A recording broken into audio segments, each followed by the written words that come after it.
Jumlah keterkaitan perempuan, khususnya ibu rumah tangga dalam peredaran narkoba, meningkat setiap tahunnya.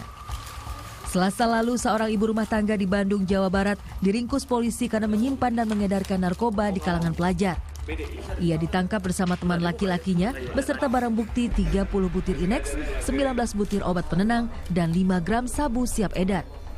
Pelaku berdalih hanya sebagai kurir dan bukan pengedar narkoba. Masih di Bandung, karena memproduksi permen berbahan dasar ganja dan sabu, awal bulan lalu, seorang ibu rumah tangga juga diamankan polisi. Wanita ini biasa menjual barang haram dengan kemasan bekas makanan ringan dan permen. Sementara di Jakarta, pertengahan bulan lalu, 2 orang ibu rumah tangga ditangkap BNN saat bertransaksi narkoba. Saat ditangkap, petugas berhasil menyita barang bukti 12,2 kg sabu, telepon genggam, dan 30 unit DVD player. Di hadapan penyidik, pelaku mengaku direkrut menjadi kurir oleh warga Nigeria.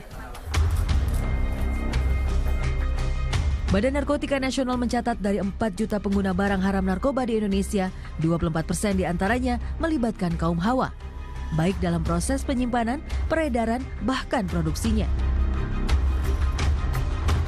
Motif ekonomi selalu menjadi alasan utama mengapa para ibu rumah tangga ini sudi berkecimpung di dunia hitam narkoba. Ya, namanya alasan itu adalah alibi, selalu menyampaikan soal ekonomi. Tapi setelah kita dalami betul, secara sistematis, dia sengaja pesan, sengaja kemudian mengirimkan, dan sengaja paham, mengerti bahwa dia kurir, dia paham dan mengerti tentang sebab. Selain faktor ekonomi, rendahnya pengetahuan tentang peredaran narkoba menjadi penyebab banyaknya perempuan yang terseret arus peredaran narkoba. Jadi inilah yang menurut saya pemerintah patut atau wajib mensosialisasikan hal ini gitu sampai ke pelosok-pelosok negeri ini. Jadi jangan sampai hanya membuat hukuman, tapi banyak sekali akhirnya kurir narkoba yang yaitu tadi yang dia sendiri mungkin tidak terlalu paham, gampang dirayu dan sebagainya, dan diiming-imingin hal yang bagus, yang besar untuk hidupannya, akhirnya ya justru yang jadi korban. Untuk perangi narkoba, ibu memiliki peranan yang penting. Pengetahuan yang menyeluruh tentang bahaya narkoba sangat dibutuhkan oleh ibu-ibu rumah tangga untuk menangkal bahaya narkoba dari masyarakat terkecil, keluarga. Tim Liputan melaporkan untuk NET. Luar biasa mencengangkan kondisinya Marisa, ya kan, orang tua atau ibu wanita yang seharusnya membimbing, membangun keluarga, yang mendidik anaknya, ini justru banyak yang terlibat kasus atau peredaran narkoba. Dan untuk itu pada hari ini juga kita akan membahasnya lebih jauh mengenai terlibatnya ibu rumah tangga yang merupakan strategi baru peredaran narkoba bersama dengan Kombes Slamet Pribadi. Ya, selamat pagi Pak. Selamat pagi. Dan juga Ibu Devi Rahmawati, yaitu pengamat sosial UI. Selamat pagi. Selamat pagi. Selamat pagi Mbak Devi dan juga Pak Slamet. Nah ini, narkoba masuk ranah rumah tangga. Yang pertama kali kami ingin ketahui adalah apakah ini sebetulnya sesuatu yang baru atau sebenarnya udah lama?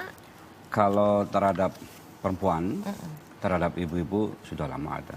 Karena memang perempuan ini rentan. Rentan digunakan sebagai sarana untuk media transaksi. Istilahnya di dalam bahasa teknisnya itu kurir. Beberapa kali penangkapan itu memang perempuan yang paling enak menurut para bandar dan kurir berat. Paling enak kenapa? Gini, saya pernah mewawancarai seorang kulit hitam. Saya nggak mau nyebut negaranya. Saya tanya, kenapa kamu kok suka sekali dengan perempuan Indonesia sebagai kurir?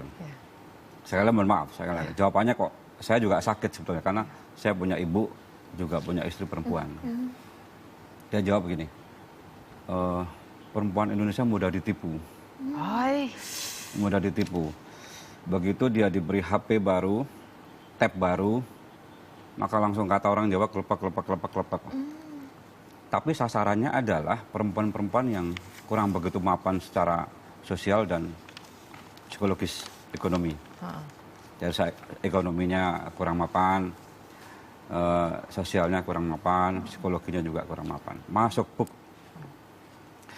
Kalau orang yang hitam-hitam itu, tapi nggak nyebut negaranya saya, itu kebanyakan, maaf lagi sekali lagi mohon maaf, janda, kemudian agak gemuk sedikit, itu tipikal yang dipilih sebagai kurir.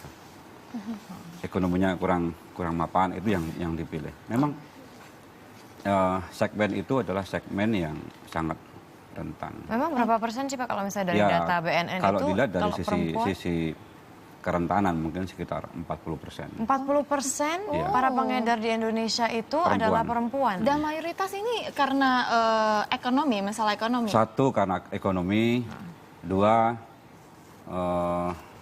faktor kekuasaan. Artinya dia dipaksa. Artinya pelaku pasif.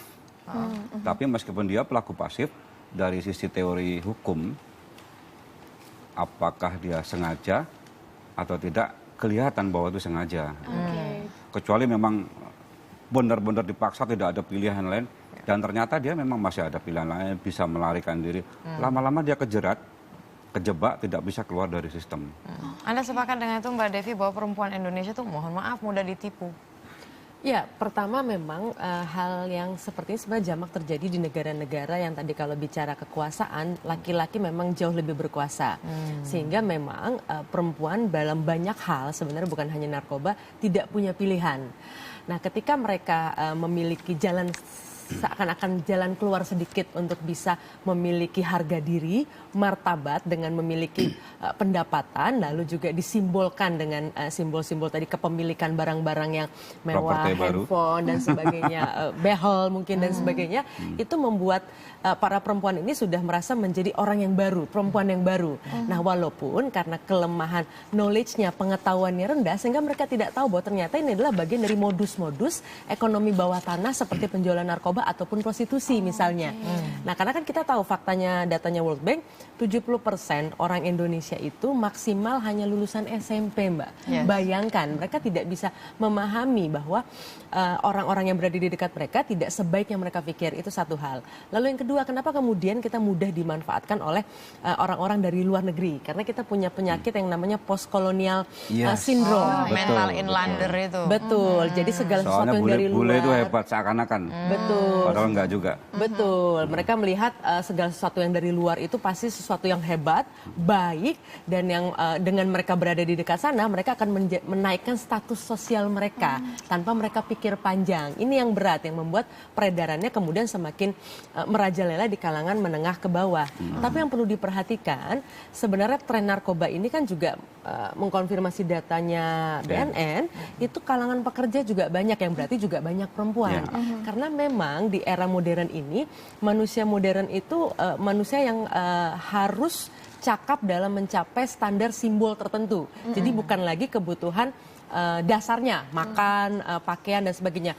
Makannya di mana, pakaiannya seperti apa, rumah yang mana. Jadi berarti gaya hidup konsumtif ini ya. Ketika gaya hidup konsumtif, individu di kota itu khususnya dituntut untuk selalu prima. Nah, ini yang kemudian dibaca betul oleh para tanda kutip pebisnis di bidang ini untuk masuk ke sana untuk menyediakan semacam doping atau vitamin kekuatan agar seseorang itu bisa lebih produktif. Nah, ini yang kemudian banyak digunakan oleh para pekerja. Nah, tapi kan produktivitas yang seperti ini kan semu. Karena pada akhirnya malah menimbulkan kecanduan-kecanduan yang ya tadi berakhir pada justru orang ini menjadi tidak produktif. Lama-lama kejebak. Betul. Nah, ini kan kalau bicara mengenai masalah narkoba ini Pak Slamet, kan sejauh ini kan selalu penindakan. Selalu aja ada kasus baru. Sebetulnya apa sih yang membuat bisnis narkoba ini kok meskipun hukumannya udah hukuman mati gitu, tapi tetap aja seksi seperti tadi Mbak Devi bilang, sampai kalangan pekerja pun juga ya I wanna do it karena kita harus maintain kehidupan hedon ini gitu loh istilahnya. Kalau saya melihat dari Mbak tadi, yang pengangguran itu 22%, kemudian yang pelajar dan mahasiswa 27, kemudian pekerja itu 50. Jumlah yang luar biasa. Sederhana logikanya karena pekerja itu punya uang. Punya bisnis duit. ini kan mencari orang-orang Punya yang kekuasaan. Betul. Punya kekuasaan. Kemudian perempuan itu di sini pengguna ya. Itu 25, berapa? Laki-laki 74. Kembali kepada pertanyaan tadi. Ini adalah sebuah paradigma berpikir soal hukum yang harus dirubah. Jangan hanya berpikir soal hukum pidana material dan hukum pidana formil, tapi juga berpikir soal bagaimana korban, bagaimana mengobati. Kalau ini tidak terselesaikan, maka penjara akan penuh. Para pengguna untuk diri sendiri kemudian dalam jumlah tertentu yang kecil dengan cara-cara tertentu yang pasif, itu tidak perlu dipenjara. Segera diperbaiki, segera direhabilitasi. Kenapa? Di dalam pasal 54 Undang-Undang Narkotika, peran negara di sini adalah wajib merehabilitasi secara medis dan sos. Di balik wajib itu ada hak. Pecandu, meskipun dia seorang pecandu, tapi dia berhak untuk sembuh, berhak untuk sehat, berhak untuk direhabilitasi. Soal bandel dan kurir, dihukum setinggi-tingginya. Nah ini masalah soal bandar dan kurir, Pak. Kan peredaran narkoba juga semakin luas gitu ya, modusnya juga semakin canggih. Ada modus lain nggak sih Pak sebenarnya terkait peredaran narkoba ini? Kalau selama ini kita temuin beredar di makanan, lalu ini menggunakan ibu rumah tangga sebagai pengedar gitu. Modus ini adalah perubahan bentuk dan cara. Kalau kita menggunakan ganja dalam bentuk lintingan asli, itu teridentifikasi oleh masyarakat dan penegak hukum, termasuk aroma asapnya. Ya? Bau. Termasuk asapnya. Yang kedua, rasa kan sama. Jadi kalau misal dimasukkan ke dalam coklat, dimasukkan dalam bika Ambon, ke dalam brownies, rasanya sama. Tapi bentuk dan cara dimodifikasi dengan berbagai macam cara. Inilah yang membuat trauma para ibu-ibu terhadap putra-putranya kalau berangkat sekolah, berangkat kemana. Saya juga punya anak, berpikir juga soal ini. Ini adalah teknik yang sangat jahat untuk menjebak para orang-orang yang normal. Tapi kalau memang orang-orang yang edik terhadap narkotik tertentu, wah senang sekali dengan metode-metode baru ini. Nah Mbak Devi, kalau misalnya kita bicara tadi kan problemnya adalah tadi 40% adalah perempuan gitu. Dan kalau misalnya orang-orang di luar negeri, para pengedar dari luar negeri itu paling suka mentarget perempuan Indonesia. Nah kalau gitu bagaimana ya cara mengubah permasalahan sosial ini gitu loh, agar perempuan Indonesia tidak dijadikan drug mule gitu? Ya. Marketing strategi, kalau tadi inovasi-inovasi yang dilahirkan tadi sebenarnya tidak akan mampu membuat orang kemudian kecanduan. Riset sejak tahun 70-an sudah banyak. Misalnya begini, kenapa orang-orang yang menjadi pasien di rumah sakit yang juga mengkonsumsi narkoba dalam konteks medis dalam dosis yang sangat tinggi, tapi ketika dia lepas dari rumah sakit tidak kecanduan. Kenapa? Karena sebenarnya kecanduan itu erat kaitannya dengan perspektif orang. Jadi ketika dia sudah memang dalam kondisi yang, kan gini, orang modern itu hidup sendirian dalam keramaian. Kita punya banyak followers sekian juta, tapi siapa yang benar-benar menjadi kawan kita? Keluarga kita bisa ketemu hanya weekend misalnya. Jadi kesendirian ini yang bisa menimbulkan perasaan kecemasan, ketakutan, rasa tidak percaya diri yang sangat mudah membuat orang tergantung pada narkoba yang memang memberikan sebagian juga memberikan efek ilusi. Ilusi akan ketidakberdayaan dan sebagainya. Nah, ketika kondisi perasaan kesendirian ini masih terus ada, orang ini akan terus kecanduan. Karena ketika kita bicara studinya itu di Vietnam misalnya, hampir 70% tentara Amerika di Vietnam itu pemakai narkoba, makanya itu salah satu penyebab mereka kalah perang sebenarnya. Tapi faktanya apa? Ketika kembali ke Amerika sebenarnya hanya 9% yang benar-benar kemudian juga menggunakan narkoba. Jadi setting situasi itu menentukan kenapa orang memakai narkoba. Kalau orang ini sudah lepas sebenarnya dari persoalan sosialnya tadi, dia sangat mudah untuk direhabilitasi. Jadi rehabilitasi ketika dia sudah selesai memakai narkoba tapi orang tuanya tetap tidak perhatian, suaminya tetap tidak ada di rumah dan sebagainya, saya tidak yakin ini akan bisa membantu rehabilitasi. Dan oleh karenanya saya percaya bahwa orang-orang yang kemudian menjadi pengedar sekalipun adalah korban dari sistem negara yang tidak mampu menciptakan satu kesempatan ekonomi. Kedua, negara seperti Jakarta misalnya, kota yang tidak mampu membuat orang-orang lebih banyak berkumpul misalnya. Orang terpisah jarak yang bisa 5-6 jam di jalanan sendiri. Ini membuat orang tuh semakin stres. Data 2010 teman-teman di UI jelas menyampaikan penyakit utama orang kota bukannya jantung, kanker dan sebagainya, tapi tingkat depresi sebenarnya. Jadi ini yang membuat bisnis ini akan menemukan ruangnya bahwa ini akan sangat mudah menebarkan virus-virus narkoba ini. Wow, that is an amazing fact. Karena ternyata itu bibitnya yang paling mendasar adalah yaitu kepercayaan diri seseorang. Istilahnya kalau itu self-fulfilling prophecy. Kalau Anda merasa bahwa saya akan baik-baik saja narkoba, selamanya Anda akan tergantung. Wow, jadi kita harus mengelilingi diri kita dengan orang-orang terdekat. Hubungan interpersonal harus baik sehingga kita tidak merasa sendirian. Ketika kita tidak merasa sendirian, jadi kita lebih jauh dari narkoba karena kita nggak perlu substance untuk membuat kita Ya, happy. Gitu. teknologi sayangnya tidak dimanfaatkan betul oleh masyarakat kota misalnya. Mestinya, untuk Harusnya memanfaatkan betul. dengan kita mudah lebih tersambung dengan orang, kita harus membangun sensitivitas. Kalau seandainya kita lihat profil picture teman kita yang kelihatannya mulai sendu, galau, tidak ada salahnya kalau kita sekedar menyapa. Karena bagi banyak orang dengan sekedar mengucapkan, "Hai, apa kabar?" itu dia sudah merasa menjadi orang yang hidup, bahwa dia ada di dunia yang ini. care Perasaan gitu ada ya. itu yang sering hilang sekarang. Orang boleh kelihatan keren, dia boleh tampil atau kerja di tempat-tempat yang keren, tapi jangan salah, sebenarnya deep inside mereka sangat rapuh.